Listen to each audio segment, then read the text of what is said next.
Hello बच्चों, स्वागत है आपका बुक होपर्स में। आज हम एनसीईआरटी क्लास 4 हिंदी की कविता नाव बनाओ के प्रश्न उत्तर करेंगे। तो चलिए शुरू करते हैं। पहला प्रश्न है कविता से। क्या कहते मेरे क्या बस का, भैया ने क्या बहाना किया और क्यों। तो भैया ने कहा था कि ये काम मेरे बस का नहीं है। तो उन्होंने ऐसा क्यों कहा था? भैया ने कहा कि नाव बनाना उनके बस का काम नहीं है। दरअसल भैया आलस के कारण ऐसा बहाना बना रहे थे, क्योंकि भैया बाजार नहीं जाना चाहते थे। इसलिए उन्होंने कहा कि यह काम मेरे बस का नहीं है। बूंदों लहरों लड़ती बढ़ती। कौन बूंदों और लहरों से लड़ते हुए आगे बढ़ रही है? तो रंग बिरंगे कागजों से बनी नाव बूंदों और लहरों से लड़ते हुए आगे बढ़ रही है। गुल्लक भारी अपनी खोलो। किसकी गुल्लक भारी है और किसकी गुल्लक हल्की है? हमने कविता में पढ़ा था कि भैया की गुल्लक भारी है और बच्चे की गुल्लक हल्की है। आगे है नाव की कहानी।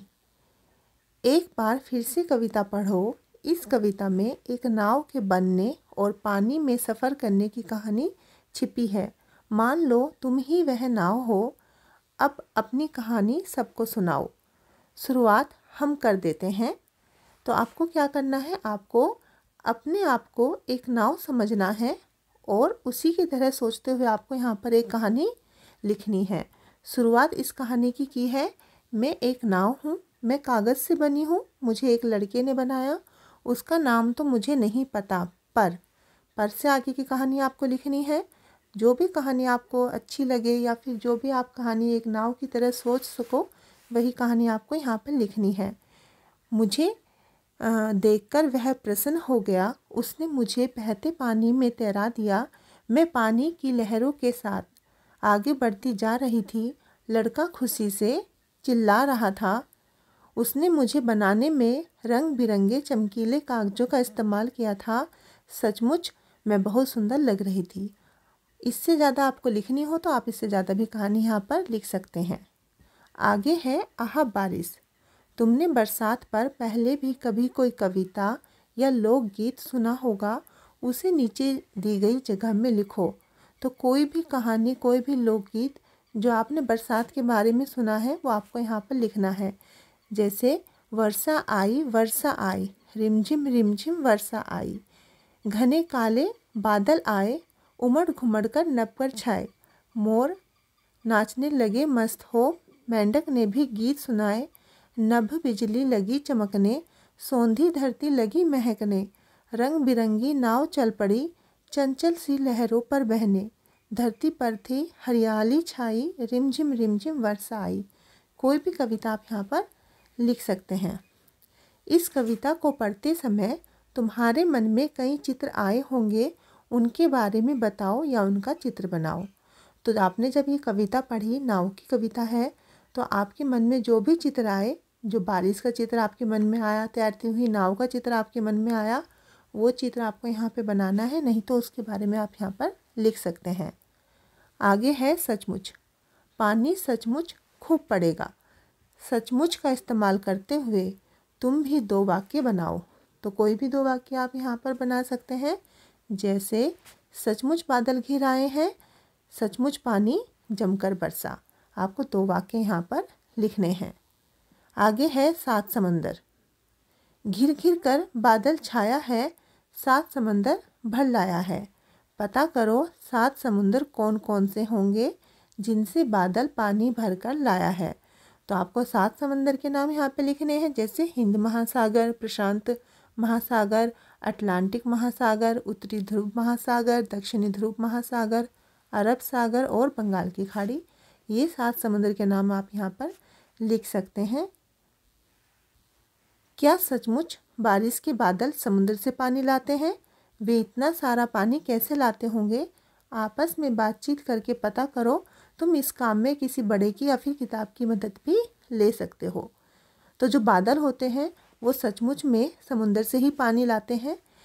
क्या होता है कि सूरज की जब गर्मी पड़ती है तो जो समुद्र का पानी होता है वो सूरज की गर्मी से गर्म हो जाता है। गर्म होकर वो भाप बनता है, भाप बनकर ऊपर उठता है और बादल का रूप ले लेता है। जब ये बादल आगे बढ़ते हैं तो आगे बढ़ते हुए बादल ठंडे हो जाते हैं और खूब वर्षा करते हैं। तो इस तरीके से बारिश होती है।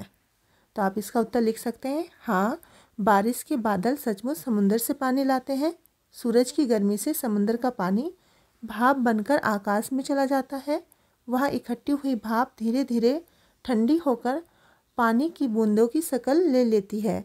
वही बूंदें बादल का रूप लेकर पानी बरसाने लगती है। आगे है तरह तरह की नावें।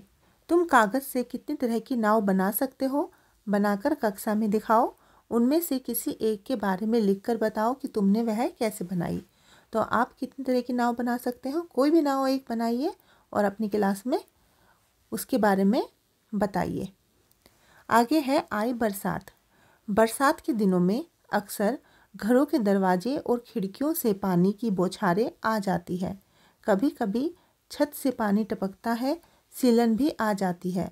ऐसी स्थितियों से निपटने के लिए तुम्हारे घर में क्या क्या किया जाता है? इसका उत्तर आप क्या लिखेंगे?